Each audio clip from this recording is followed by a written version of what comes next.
जय हिंद दोस्तों, स्वागत करता है। और पिछले लेक्चर में हम लोग पढ़ लिए थे कॉन्स्टिट्यूशन का जो पार्ट 1 है वो पढ़ लिए थे। और वो था संघ और राज्यों के बीच जो था क्षेत्र था, उसके बारे में हम लोग पढ़ लिए थे। तो उसमें कितने आर्टिकल थे? तो 4 आर्टिकल ही उसमें केवल दिया गया था। तो वो पार्ट 1 का था। अब आता हूँ पार्ट दूसरे पर। जो संविधान का जो पार्ट दूसरा है, पता है सबको कि 22 पार्ट है इसमें, और जो इसमें दूसरा पार्ट है वो है नागरिकता। तो देख लीजिए वो है क्या? नागरिकता, सिटीजनशिप। तो इसमें जो आर्टिकल यानी अनुच्छेद 5वां कहता है कि संविधान से पहले की नागरिकता। तो संविधान से पहले की नागरिकता इसमें क्या होता है?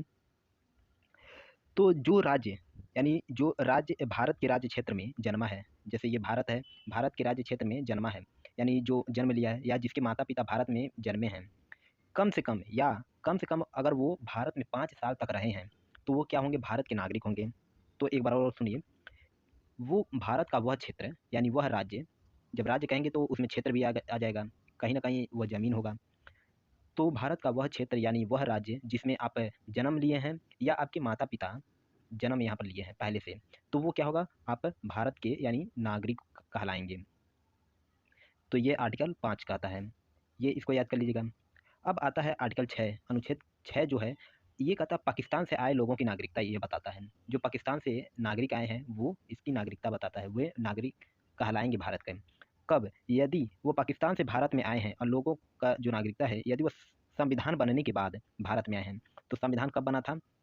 तो संविधान जैसे लागू हुआ था 26 जनवरी 1950 को, 26 जनवरी 1950 को लागू हुआ था। यदि इसके बाद वो भारत में आए हैं, यदि उसके बाद भारत में आए हैं तो उनको नागरिकता नहीं दी जाएगी। यानी 26 जनवरी 1950 के बाद यदि वो भारत में आते हैं, जैसे कि 1947 में बंटवारा हो गया था, 1947 में बंटवारा हो गया था, लेकिन अगर वो 26 जनवरी 1950 को ये संविधान हमारा लागू हुआ था भारत में, और इसके बाद यदि 26 जनवरी के बाद यानी 27 जनवरी को अगर कोई आ जाता है तो उसको नागरिकता नहीं दी जाएगी। अगर उससे पहले यहाँ पर है तो वहाँ सबको नागरिकता मिलेगी, जैसे हम लोग को मिली है। अब आर्टिकल 6 क्या कहता है? 6 तो बता दिए। आर्टिकल 7 क्या कहता है? देखिए आर्टिकल आर्टिकल 7 क्या कहता है इसको देख लीजिए। यहाँ पर लिखा नहीं है लेकिन हम आपको बता दे रहे हैं। आर्टिकल 7 ये कहता है पाकिस्तान से आए लोगों की नागरिकता, ये भी बताता है, लेकिन पाकिस्तान से आए नागरिकता नहीं दी जाएगी। यदि 26 जनवरी के बाद 1950 यानी संविधान लागू के बाद यदि कोई आता है तो नागरिकता नहीं दी जाएगी। ये किस में बताया गया है? 6 में बताया गया है। लेकिन साथ में ये बताया गया है कि यदि स्वतंत्रता के बाद यानी 1947 के बाद यदि भारत से पाकिस्तान में चले गए हैं तो वे भारत के नागरिक नहीं होंगे। जो पाकिस्तान में चला गया है 47 के बाद वो नागरिक नहीं होंगे। यदि ऐसे जो व्यक्ति हैं जो संविधान बनने से पहले भारत में लौट आए हैं, तो यहाँ पर एक चीज़ देखिए, संविधान हमारा कब बना था? तो ये तो 46 से लगभग बनना चालू हो गया था, और ये लागू कब हुआ था? 1950 को लागू हुआ था, 26 जनवरी 1950 को लागू हुआ था। अगर इसके बीच जब लागू होने से पहले यदि कोई पाकिस्तान से भारत में चला आता है, कोई पाकिस्तान से भारत में चला आता है, तब उसको नागरिकता दी जाएगी। समझ आया? देखिए एक बार और समझिए। देखिए क्या होता है कि 1947 में बंटवारा हो जाता है। कुछ लोग क्या करते हैं, वो चले जाते हैं। थोड़ा हम आपको एक चीज़ समझाते हैं। कहाँ गया? इसको हम दिखा देते हैं, ये ठीक रहा। मान लीजिए ये भारत है, माना क्या है, ये तो भारत है ही। यहाँ पर आतंकवादियों का देश है, ठीक है। अगर यहाँ से, रुक जाइए थोड़ा, इसको हम थोड़ा हटा देते हैं। अब थोड़ा क्लियर हो जाएगा, अब समझने में सही होगा। हाँ अब सही है। यहाँ पर मान लीजिए पाकिस्तान है, मान लीजिए क्योंकि ये तो भविष्य में आने वाला है, मान लीजिए ये पाकिस्तान है। और 1950 26 जनवरी 1950 यानी जो हमारा संविधान लागू हुआ था, अगर इससे पहले यानी 24 जनवरी 25 हो गया, 23 हो गया, यानी उससे पहले की डेट में अगर कोई, यानी 47 में तो बंटवारा हो गया और कुछ लोग यहाँ पर 47 में यहाँ पर चले गए, लेकिन संविधान 26 को बना, अगर यहाँ पर चले आते हैं संविधान लागू होने से पहले तो उनको भारत की नागरिकता दी जाएगी, यानी अप्रूव कर दी जाएगी। तो ये समझ आया? चलिए अब बात करते हैं अनुच्छेद 8 की। अनुच्छेद 8 की बात करते हैं, यानी भारत से बाहर रहने वालों की नागरिकता। जो भारत से बाहर रह रहा है तो उसकी नागरिकता कैसे दी जाएगी? तो इसको भी तो डिफाइन करना पड़ेगा कि नहीं? तो देखिए कैसे। यदि विदेश भ्रमण करने के लिए जाते हैं, टूरिस्ट पे जाते हैं या नौकरी करने पर भारत की नागरिकता यहाँ पर समाप्त नहीं होगी। यहाँ पर साफ साफ कहा गया है, यदि आप भारत से विदेश जाते हैं, टूरिस्ट बनकर जाते हैं, जैसे कि हर कोई जाता है घूमने कमाने तो, या नौकरी करने, तो उसकी नागरिकता कभी भी समाप्त नहीं होगी। यहाँ पर आर्टिकल 8 में कहा गया है। अगर सरकार आपसे ये कहती है या कोई व्यक्ति कहता है कि नागरिकता चली जाएगी, तो आप इसको अनुच्छेद 8 दिखा दीजिएगा। अब अनुच्छेद 9 को पढ़ते हैं। देखिए 9 में क्या कहा गया है। 9 में कहा गया है कि देश विदेशी नागरिकता अपनाने पर, यानी जब आप विदेश में जाकर उसकी सिटीजनशिप ले लेते हैं तब भारत की नागरिकता क्या होगी, इसके बारे में देखिए। यदि विदेशी नागरिकता अपना लेते हैं तो भारत की नागरिकता समाप्त कर दी जाएगी। भारत की नागरिकता समाप्त कर दी जाएगी। जैसे अक्षय कुमार हैं, भारत की नागरिकता वो कनाडा की नागरिकता लिए हैं। और एक चीज़ और देखिए, यहाँ पर एक चीज़ और ऐड कर रहा हूँ। यहाँ पर सानिया मिर्ज़ा हैं, बैडमिंटन खिलाड़ी सानिया मिर्ज़ा, वो शादी कर ली। वो पाकिस्तान के पता नहीं कौन सा है एक क्रिकेटर है, उससे शादी कर ली। अगर देखिए वो भी, अगर भारत की नागरिकता अभी भी उसकी बनी हुई है, ठीक है, अभी भी नागरिकता उसकी बनी हुई है। यदि वो पाकिस्तान की नागरिकता ले लेती है, पाकिस्तान की अगर वो नागरिकता ले लेती है तो इधर भारत में क्या होगा, समाप्त कर दी जाएगी। भारत में समाप्त कर दी जाएगी। तो ये कौन सा अनुच्छेद कहता है, 9 कहता है कि जब आप विदेशी देश की यानी नागरिकता ले लेते हैं, सिटीजनशिप ले लेते हैं, तो उसकी नागरिकता भारत में ऑटोमेटिक समाप्त कर दी जाएगी। अब चलिए बात करते हैं आर्टिकल 10 की। 10 में क्या कहा गया है। 10 में कहा गया है कि नागरिकता जो है आपका कब तक बना रहेगा, इसका अधिकार कब तक रहेगा, ये आपको पता होनी चाहिए। ये तो सब पढ़ लिए कि नागरिकता विदेश में कैसे ली जाती है, भारत में कैसे होती है, कब तक बनी रहेगी, लेकिन ये इसका अधिकार कब तक बना रहेगा। देखिए, जब आप कोई देश विरोधी काम नहीं करेंगे तो आपकी भारत की नागरिकता बनी रहेगी, ठीक है। जैसे ही आप देश विरोधी काम करते हैं, जैसे कुछ ऐसे एलिमेंट पाए जाते हैं आपके द्वारा, भारत सरकार अगर आपके ऊपर कोई केस कर देती है, कोई आतंकवादी घटना करते हुए या कोई कुछ भी जो देश विरोधी में हो, तो आपकी नागरिकता समाप्त कर दी जाएगी।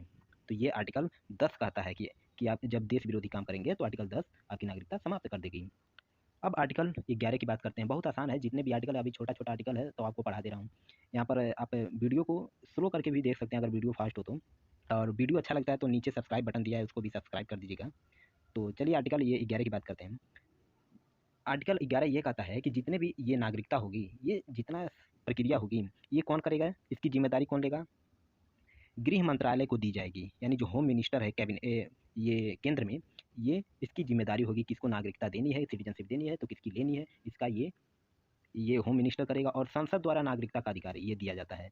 यानी ये जो आर्टिकल 10(11) कहता है कि संसद द्वारा भारत के किसी व्यक्ति को नागरिकता का अधिकार दिया जाता है। नागरिकता संबंधित कोई भी काम होती है, ये कौन बनाती है, संसद बनाती है। और जिम्मेदारी किसको दिया जाता है, गृह मंत्रालय को दिया जाता है। गृह मंत्रालय को यहाँ पर बताए हैं, गृह मंत्रालय को दिया जाता है। यानी आर्टिकल साफ साफ शब्दों में देखिए, सुनिए, एकदम आसान भाषा में कहूँ तो इसका ये है कि आर्टिकल 11 ये कहता है कि संसद द्वारा नागरिकता का अधिकार दिया जाता है और इसकी जिम्मेदारी किसकी होती है, गृह मंत्रालय को होती है, ठीक है। यानी अब मान लीजिए ये सीएबी आया था, सीएए आया था, अमेंडमेंट किया गया था, ये कौन किया था, याद करिए। वो संसद में गृह मंत्री कौन थे, वो अमित शाह जी थे। उन्होंने अमेंडमेंट किया था ये सिटीजनशिप में, तो उस पर कितना बवाल हो गया था, शाहीन बाग में क्या क्या हुआ था, वो आप सबने देखा था। अब बात करते हैं कि जो भारत में नागरिकता ये कैसे लिया जाता है, इसका भी तो बात होनी चाहिए। भारत में नागरिकता कैसे ली जाती है। देखिए, भारत में नागरिकता लेने के लिए 5 तरीके हैं। भारत में नागरिकता लेने के लिए कितने तरीके हैं, 5 तरीके हैं। पहला है जन्म के आधार पर। अगर आपका जन्म भारत में होता है तो आप इसके आधार पर आप या आपके माता पिता का जन्म भारत में हुआ है तो ये नागरिकता आपको ऑटोमेटिक मिल जाएगी, ठीक है। ये ऑटोमेटिक आपको नागरिकता मिल जाएगी। और दूसरा क्या कहता है, दूसरा कहता है अगर विदेश में आप जन्म लेते हैं, अगर विदेश में जन्म लेते हैं तो तब कैसे नागरिकता दी जाएगी, इसके बारे में ये दूसरा कहता है। ये विदेश में नागरिक अगर जन्म लेते हैं तो नागरिकता तभी दी जाएगी जब उनके माता पिता या दोनों में से कोई एक भारत का नागरिक हो। तो समझ आया, इसका साफ साफ एग्जाम्पल है शिखर धवन, ठीक है। शिखर धवन, जो शिखर धवन की ये जो वो पुत्र या पुत्री है, जो कुछ भी है, उसकी जन्म कहाँ हुआ था, विदेश में हुआ था। तो उसकी नागरिकता कैसे दी जाएगी, उसकी नागरिकता शिखर धवन के आधार पर दी जाएगी। यानी शिखर धवन भारत का है, ठीक है, तो इसकी नागरिकता शिखर धवन के आधार पर दी जाएगी, ठीक है। अब तीसरा क्या आता है, विदेश राज्य को भारत में मिलाने पर। मान लीजिए विदेश राज्य है, उसको भारत में मिला लिया जाता है, ठीक है, भारत में मिला लिया जाता है, तब कैसे नागरिकता दी जाएगी। यदि विदेशी राज्य को भारत में मिला लिया जाता है तब उसको, जैसे यहाँ पर सिक्किम था, थोड़ा इधर से उधर बन गया, यहाँ पर सिक्किम था तो ये पहले दूसरा देश था, इसको 1935 के अधिनियम के द्वारा भारत में इसको मिला लिया गया। तो यहाँ की जो नागरिकता है वो ऑटोमेटिक वो भारत की नागरिकता हो जाएगी। तो 3 तरीका तो हो गया। चौथा तरीका है पंजीकरण। ये तीसरा था ना, यहाँ पर लिख देता हूँ तीसरा, आपको नोट करने में आसानी होगा। अब चौथा बात करता हूँ पंजीकरण के आधार पर। पंजीकरण पंजीकरण के आधार पर नागरिकता दी जाती है। कैसे? देखिए,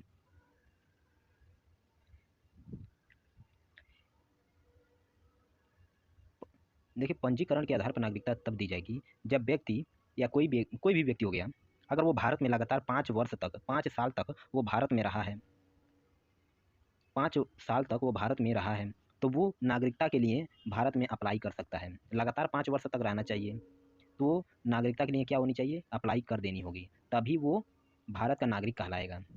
ठीक है, तभी वो भारत का नागरिक कहलाएगा, अगर वो 5 साल तक भारत में रहता है तब। तो इसको ध्यान रखिएगा। अब आता है सबसे लास्ट, जो पांचवा तरीका है देशीकरण। पांचवा जो है वो है देशीकरण। देशीकरण देशीकरण के आधार पर नागरिकता दी जाती है। यानी ऐसा व्यक्ति जो भारत की किसी एक भाषा को जानता हो, तो भाई जब भाषा को जानेगा तो जाहिर सी बात है कि वो यहाँ पर रहा हो। अगर चलिए मान लीजिए वो सीख लेता है भाषा, वो सीख लेता है, तो भाई वो सीखने के लिए कुछ टाइम तो यहाँ पर देगा, या कोई ऐसी भाषा को आना चाहिए, यानी पता होना चाहिए। अब भारत के प्रति सकारात्मक सोच रखनी होगी, यानी पॉजिटिविटी रखनी होगी भारत के प्रति। ये नहीं कि भारत मेरा राष्ट्र विरोधी काम करना शुरू कर दें, तो ऐसी भाई नागरिकता नहीं दी जाएगी। या वैज्ञानिक या कला में निपुण हो, किसी किसी भी चीज़ में वो मतलब स्किल्स होनी चाहिए उसके अंदर। ये सब होने के बाद मान लीजिए क्या क्या ये पांचवा इसमें ये बताता है। देखिए पांचवा क्या कहता है, यानी वो भारत की किसी एक भाषा को जानता हो, लैंग्वेज हो गया, ठीक है। भारत के प्रति सकारात्मक सोच रखता हो, यानी पॉजिटिविटी रखता हो, और कोई भी कला या वैज्ञानिक के क्षेत्र में, किसी भी क्षेत्र में, संगीत के क्षेत्र में वो जानता हो, निपुण हो, स्किल्स हो, यानी स्किल के आधार पर, ठीक है। चौथा बहुत इंपॉर्टेंट है। चौथा ये कहता है कि वो भारत में 10 साल तक रहा हो, तभी उसको नागरिकता दी जाएगी। तो ये होता है भारत में नागरिकता प्राप्त करने के लिए 5 तरीके। ठीक है, ये 5 तरीके हैं भारत में नागरिकता प्राप्त करने के लिए। उम्मीद करता हूँ कि ये वीडियो आपको पसंद आया होगा। अगर पसंद आता है तो लाइक शेयर सब्सक्राइब जरूर कर लीजिएगा। और पीडीएफ डाउनलोड करने के लिए आप ध्रुवा क्लास के टेलीग्राम चैनल पर जा सकते हैं, और हमसे जुड़ने के लिए फेसबुक, इंस्टाग्राम और यूट्यूब पर तो है ही, इस पर आप जा सकते हैं। तो कीप लर्निंग ऑलवेज ग्रोथ। जय हिंद, जय भारत।